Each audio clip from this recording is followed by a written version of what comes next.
Boost 400 NASCAR Sprint Cup Series race here at Homestead Miami Speedway, and our second fastest qualifier. And this is his 9th front row start for 2013. A very impressive qualifier and very impressive season all around for Kurt Busch, driver number 78, Furniture Row, Wonder Bread Chevrolet for Furniture Row Racing. And Kurt, congratulations on another strong qualifying effort. And what are your thoughts and hopes for Sunday, this season finale race for the number 78 car? Well, thank you. It was a great lap that the car stuck really well and gave me the confidence to get aggressive with the throttle pedal and to be able to sweep through turn 2 on the high side. This track, we only race here once a year, and you don't know if you want to run low, middle, or high for qualifying, because in practice the track is much warmer, and it's 2 and 3 in the afternoon, and then when we qualify here at night, it's a different game. And so there's a lot of guessing going into it, and I think the pole sitter ran the bottom on both ends, and outside pole ran the high groove. So it shows you the options are available. You just have to be in sync with your team. The driver has to commit to that line, and you have to make the right adjustments, as well as what is a new game this year in qualifying is guess the pace that your car is going to run and then make your adjustments around that pace. And I always joke around with a lap time that I think we're going to run, and I was lipping off and I said, we're going to run a 30-40, which was 0.3 quicker than what we did in practice. And ultimately, we're here outside pole with a lap of a 30.43. And the pole was a 30.39. So it's an amazing game on how the engineering group and the simulations have changed our sport, and you have to be on top of that to have success. And so our Furniture Row guys have done that. I'll open it up to questions, but I do have a quick story on it's an amazing feeling to know that we were doing something wrong all through the chase, and we came back here to re-baseline where we were the 1st of September, and now we're outside pole again. It's funny. We went the wrong way in the chase with some of our numbers, and we hurt ourselves a little bit. So we're all looking at each other like, what could have been? So we'll see. We'll have to back up our performance today with the run on Sunday, and if we come home with a good run, it shows exactly what we did wrong all through the chase. And so it's bittersweet, but ultimately this has been a very successful season and something to be very proud of. Questions for Kurt Busch? If you have one, raise your hand. We'll start right here with Dwight. If you could raise your hand, Dwight, we'll get you the wireless mic. Go ahead, please. Dwight from Racetake.com. Kurt, as far as there's been a lot of talk about, and you mentioned it, the difficulty of that chase, and also is your second championship, is that more difficult, you think, than the first? Well, the chase every year, it gets more difficult, it seems like, because you have to perform with an average finish that is in the single digits. The single digits get lower and lower every year. I mean, Jimmy Johnson has a 4.7 right now. That's just unheard of. But that's what it takes to be competitive to win the title right now. And yes, the second one is, it seems like for me, it's definitely been tougher. That first one I may have taken for granted. And I thought at Penske Racing we'd be able to piece the things together to do it, and we came up short time and time again. But this year, right now, it's been a very satisfying year. We made the chase as a single-car team, and that's a big accomplishment. It's not a championship, but at the end of the day, when I'm sitting on the rocking chair, I'll go, this 2013 campaign was a huge success. Let's go over here to Tom, and then we'll go to David Caravello. Right here to Tom. Hi, Kurt. Tom Jensen, FoxSports.com. Just following up on that a little bit, can you reflect on your emotions coming off a great season and knowing you're going to be going into another good situation next year? No, the way that the numbers added up this year, I guess the first point I want to make is that we had so many top fives this year. It was more than any other year I ever accumulated at Penske Racing, and if I get one more top 5 on Sunday night, it ties my career best for top 5s. I don't know what that means. I mean, if I had $1, I'd still get a big gulp at 7-Eleven. If I didn't have that $1, I wouldn't get a big gulp. But the way the team has been so competitive week in and week out at all the different size tracks, It's been an amazing feeling to do it out of a little shop in Colorado and to go up against these big dogs. The team was ready. I was ready for it. The season didn't start the way we wanted to. I think we were as far back as 29th in points. But then our turnaround was at Darlington when we sat on the pole. And from there, I mean, what's the date on Darlington? Middle of April? It's been a good run. And so very satisfied with it. And I couldn't have asked for anything more. Go to David Caravello. Go ahead, David. David Caravello, NASCAR.com. Kurt, you talked about your numbers being off in the chase. I mean, were you guys looking at each other flummoxed, wondering what happened to your cars? And how long did it take you guys to get to the point where, like, all right, we've got to go somewhere and try to figure out what's going on here? We had it staring us straight in the face at Kenseth. I'll keep the story short. I wrecked my primary car in practice. We were waffling around about 21st in practice on the chart. We brought our backup out. Immediately, we were 18th, which was a fuzz better than that car. But then the car raced its way to the front, and we finished second. We weren't going to finish second with that primary car. Well, the backup car didn't have certain things updated on it, and it stared us straight in the face. And then we still trudged through Charlotte and Texas.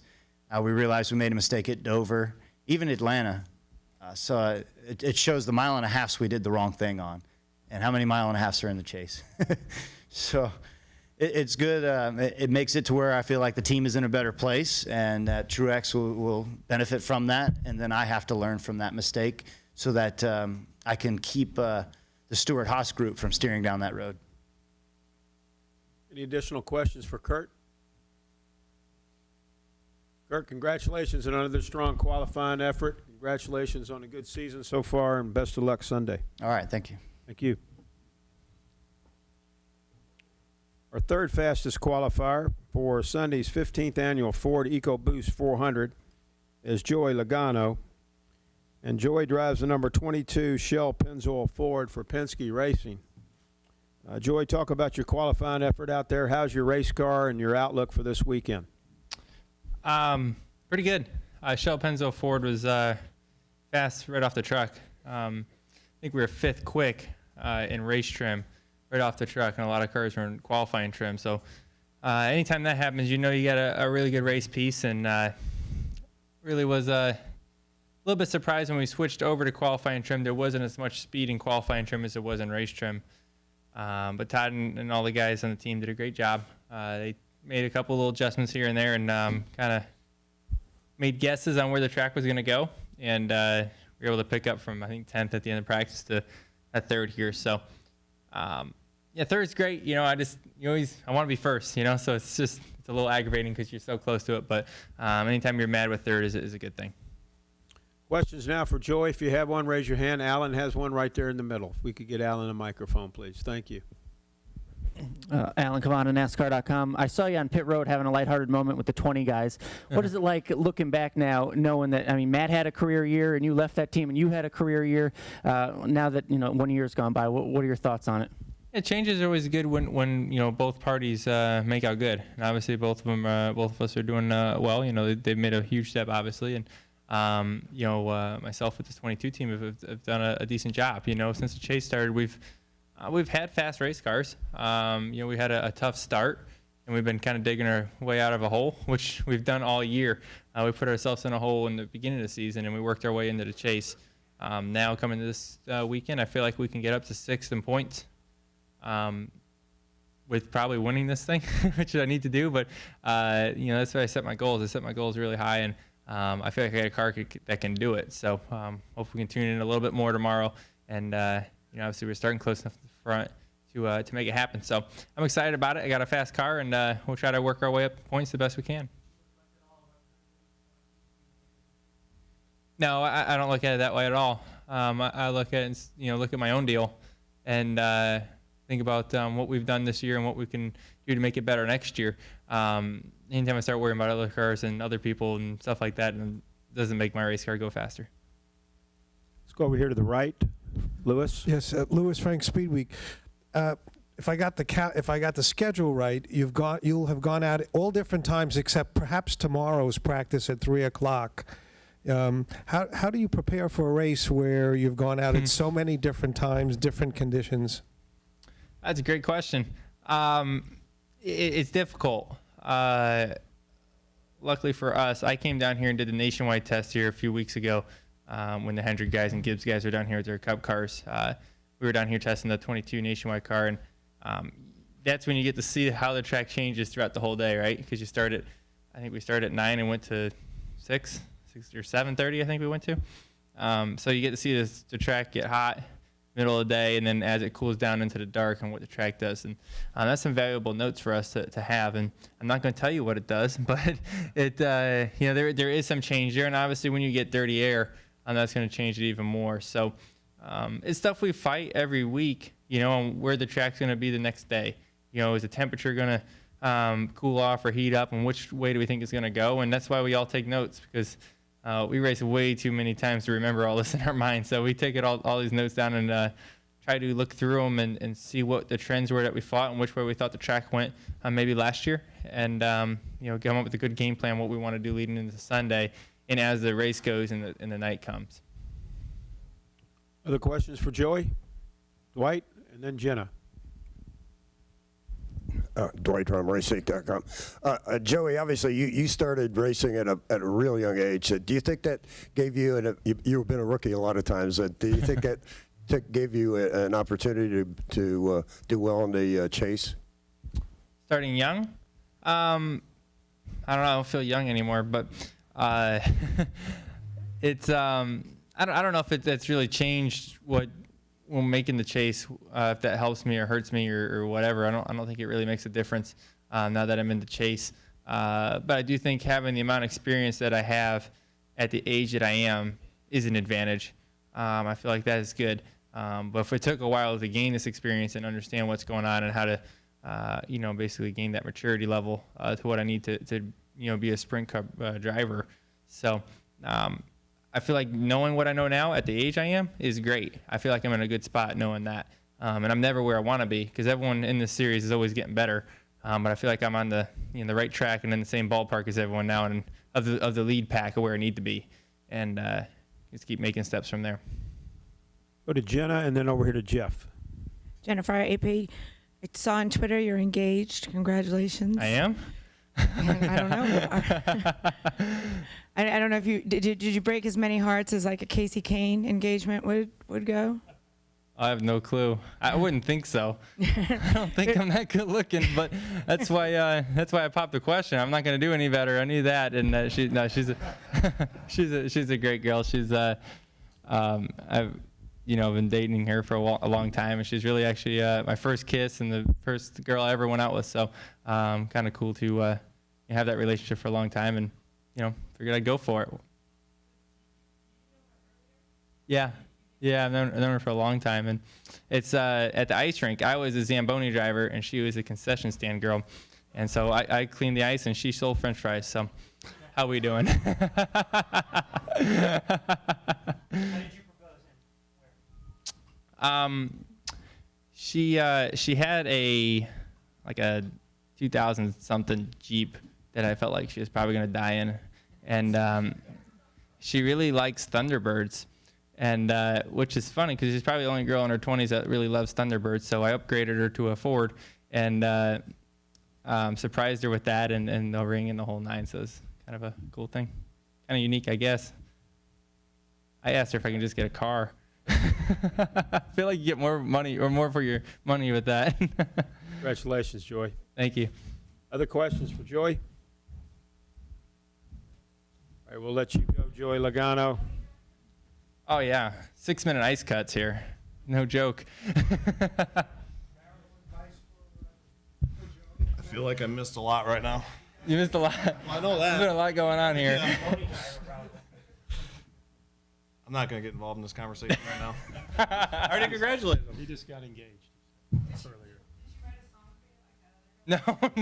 No. She's not a very good singer. You need me to take That's the true, heat off she you does. Right now, don't you?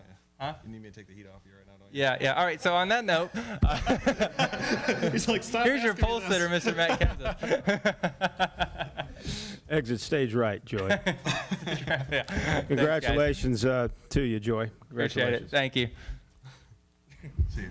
Good Good luck. night. Thanks. Okay, our Coors Light pole winner for Sunday's 15th annual Ford Ecoboost 400 season finale here at Homestead Miami Speedway is Matt Kenseth. He drives the number 20 General Toyota for Joe Gibbs Racing.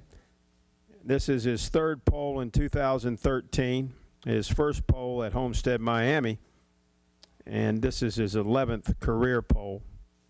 At a lap time of 30.394 seconds, which translates 177.667 miles per hour.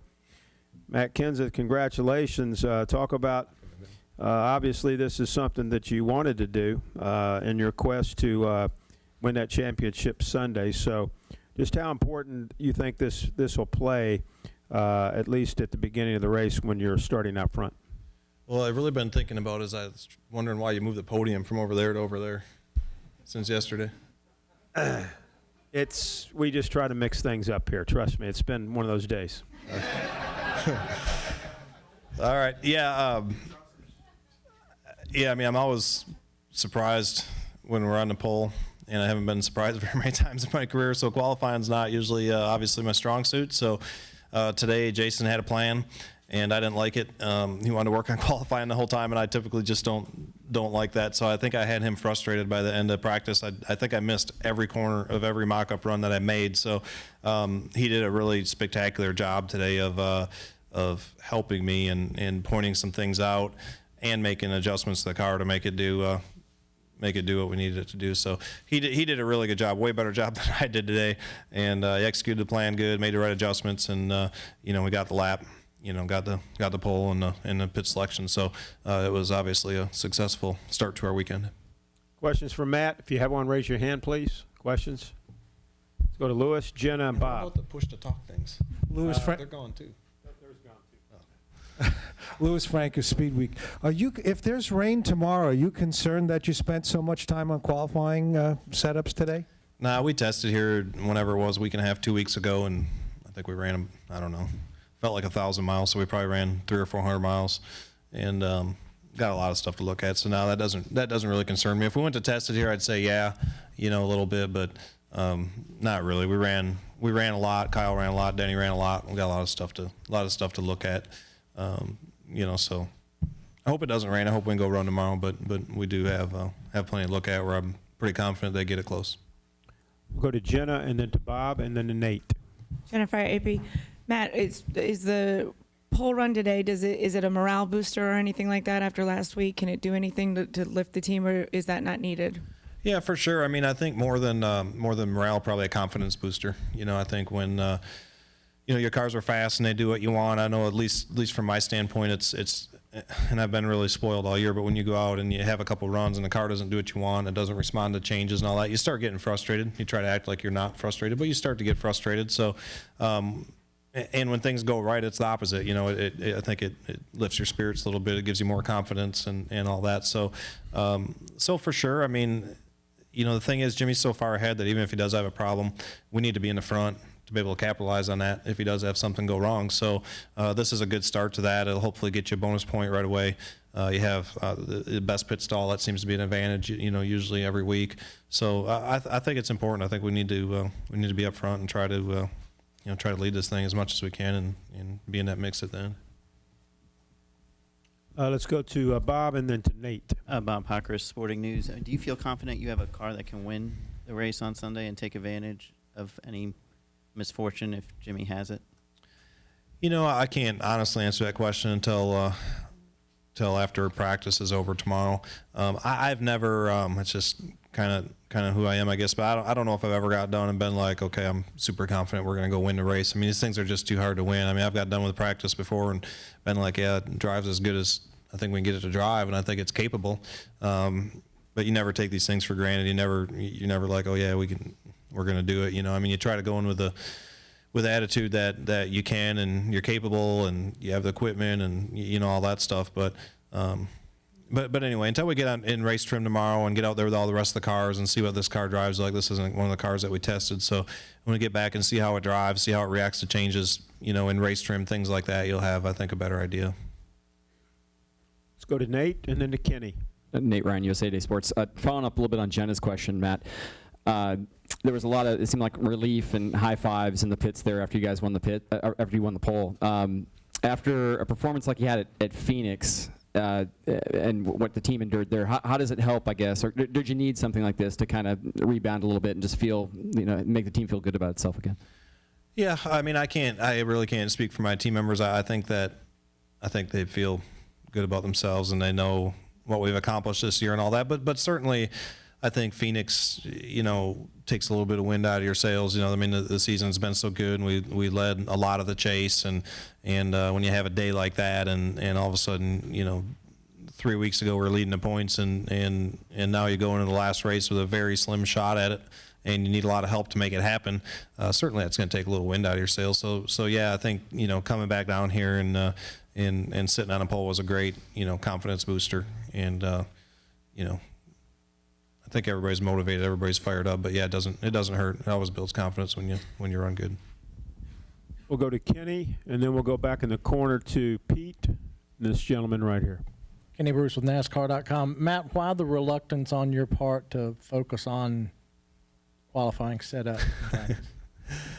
Well, I don't mind focusing on it, and it was a good plan. There was nothing wrong with it. It's just goes back to frustration. So you start practice, and typically that's the best the tracks is, especially here today when it's cloudy and continues to get hotter. You get a limited amount of set of tires for the weekend, so you got to start doing 2 and 3 runs on the same tires, do qualifying trim, and the track is slowing down. Every time you go out on tires, they slow down, and it's easy to look at the scoreboard. When we're in race trim, I don't really look at the scoreboard. I'm looking for a feel, and we keep working on stuff until I get that feel. And it's driving like you want it to drive, and I don't even care how fast it is. If it's driving good, you kind of have that feel in race trim. But qualifying trim's different, because you're looking at the board, and because it's everybody's 1 lap speed, and that's all that matters. And I just do that for an hour and a half, and every time I went out, I went slower, and I think the harder I would try, the slower I would go, and I was just frustrated by the end because I was just doing a terrible job. So I typically, and it was a good plan for here because we did test, but typically I just like to come and run a little bit in race trim and kind of get a feel for the car and get acclimated with the track again, and make 1 or 2 runs in race trim so you have something to look at, for Saturday's practice, and then just go do a couple qualifying runs and qualify. So obviously that's why Jason's the crew chief and I'm the driver, because he had a good plan. Let's go in the far corner over there to Pete. Pete Pistone from MRN.com. Matt, you're talking specifically about the car here at Homestead, but I'm kind of curious, overall with the Gen 6 car, from the start of the year to now, how much has it changed? How much has it evolved in your mind? Well, I don't think the car has really evolved at all because they really haven't made any rules changes. I mean, I think setups always change, and people, even though the rules are so tight, people will still get onto something here, and then everybody's trying to catch up and all that kind of stuff. So I don't know. I mean, there's some different things that we're doing with it, than we were in the beginning of the year. But our stuff was just so fast right out of the gate. I mean, our cars were really fast. JGR, I think, did a amazing job of getting the Gen 6 car ready and coming out of the gate really, really strong. So we knew eventually they were going to catch up, and typically the way it works in this sport, they pass you for a little while, and then you try to, hopefully get another side of that. So, I think you're always improving them, but I don't think the car itself has really changed that much. But I think everybody, certainly understands it better than they did 6 months ago. Go ahead, right there in the middle. Go ahead, sir. Rich Iceland with Inside Track. Matt, it seems like the last couple of weeks especially, you almost have to be on an emotional roller coaster. How do you deal with it on your own when you're not actually racing? It really hasn't been that bad. I mean, yeah, I mean, like that touchdown, I mean, after Phoenix, certainly it, when you go in a 2.5 week span or whatever from leading the points to being, pretty much out of it, unless something crazy happens. I mean, yeah, it takes the wind out of your sails a little bit, but I think if you sit back and look at the big picture and what we've accomplished this year, I think it's been pretty amazing. And the other thing is you could torment yourself over things you should have done different, should have done better, or whatever, and look back through the chase, and you can go do all that, but it's not constructive at all. And left Phoenix knowing I did everything that I could possibly do, So anyway, I mean, yeah, you can get emotional about it, and you can get bummed out about it, look back through stuff and, you know, torment yourself and should have done this better and you suck and all that kind of stuff, but it's not constructive. So I think you look to see what's going to help you succeed this week and, you know, go through that race when it was over and, you know, try to figure out what we should have done different, all that stuff, get that all done, and got done with that Tuesday at 2 o'clock and, you know, started working on Homestead and thinking about Homestead. Well, no matter what, congratulations on a great year. Thank you. I appreciate that. We'll take a question from Dwight, and then we'll finish over here to the left with Tom. Dwight on racetake.com. Your sense of humor over the last couple of days has come out, and actually you've made a lot of people laugh. You know, different situations. Does that sense of humor help you with the emotions that you was just talking about and the pressures that you have to deal with? Well, first of all, thanks. That's the nicest thing anybody said to me all day, is that I have a sense of humor. I appreciate that. I think my jokes are funny, and I'm usually the only one. And I mean, everybody was just so serious here yesterday. You know, there were so many people in here. It was kind of making me nervous. They're all kind of glaring at you, so I just had to come up with something. I forgot the rest of the question, except for you thought that I was funny. That was the only part I really got out of it. But yeah, I mean, I've been in a good mood. What's not to be in a good mood about? I mean, this is the first time since I think '06 that we've had a mathematical chance to win a championship. I mean, statistically, it's been the best year of my career. I mean, things are pretty good. Finish over here far left with Tom. Go ahead. Hey, Matt, Tom Jensen, FoxSports.com. What's up, Tom? I see you over there. Last lap for me too, bud. All right. So congratulations. You know, at these 1.5 mile tracks, you hear a lot of guys talk about the drama in the car and it was scary fast and they were holding on for dear life. Who said that? Guys at other 1.5 mile tracks. Okay. I was just wondering because I don't want to be next to him. You are a funny guy, you know that. You seem so calm. Was there any drama to your lap at all, or did it just go out and hook up and it was fine? Well, actually, I was trying too hard, I think, all day and pretty much missed all the corners. So I really just slowed everything down a little bit and let the car work. And the car had plenty of speed, and I just needed to not ruin it by trying to go too fast. So this track is really unique. You know, I know we all compare the 1.5 mile tracks, but this is there isn't a track anything like this, you know, on the series, and it's getting pretty wore out, which is a good thing. And you know, that groove gets moved so high, and you can move all over. So it's fun. I mean, even qualifying's, you know, interesting and challenging to watch all the different lines on the racetrack, and you know, where everybody's running and try to get the most out of their car, and if they set up for that particular line and stuff. So it's a really fun racetrack. It's really slick. It doesn't really drive like some of the real fast, grippy 1.5 miles like Charlotte. You know what I mean? It drives probably more like a little bit flatter Atlanta or something. You know, it's just real slick, which I think makes it fun to drive, and I think it puts on a good race. Matt, congratulations on the pole, and certainly good luck this weekend here at Homestead, Miami. If I'm lucky enough to come back, you can be over here or over there? I will be over here. All right. Trust me.